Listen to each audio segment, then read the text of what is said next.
Hello friends, today we are going to discuss about dental forceps.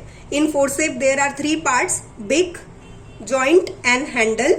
How to differentiate between maxillary and mandibular forceps? Maxillary forceps, in maxillary forceps, beak and handle are in one direction. That means beak is parallel to the long axis of handle. And in mandibular forceps, your beak is perpendicular to the handle. Coming to the identification of forceps, this is your maxillary anterior forceps. In maxillary anterior forceps, beaks almost touch to each other.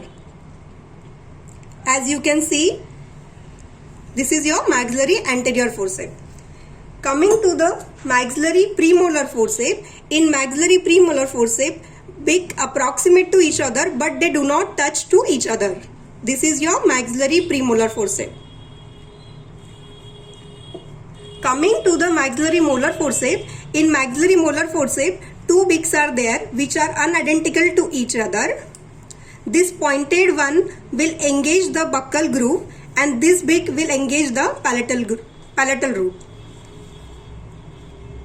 So this forceps will used for maxillary right molars. Coming to the second one, in this forceps, this pointed beak will engage the buccal groove and this second one beak will engage the palatal root surface. So this forceps will used for the extraction of maxillary left molars. Coming to the maxillary cowhorn forceps, in a maxillary cowhorn forceps also both beaks are unidentical to each other. The pointed one will engage the buccal groove and these two beaks will engage, two pointed beak engage the palatal root. So this forceps will used for the maxillary right molar extraction. Coming to the second one, as we can see in this pointed portion will engage the palatal root and this portion will engage the buccal groove. So this forceps will used for maxillary left molar extraction. Coming to the third molar forceps, this is your third molar forceps.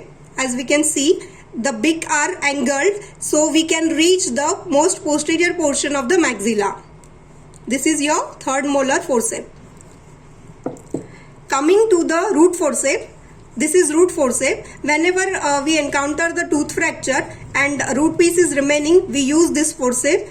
This beak is also angled so we can reach the root of the tooth. So these are the maxillary forceps. In next lecture, we will see about mandibular forceps. Thank you.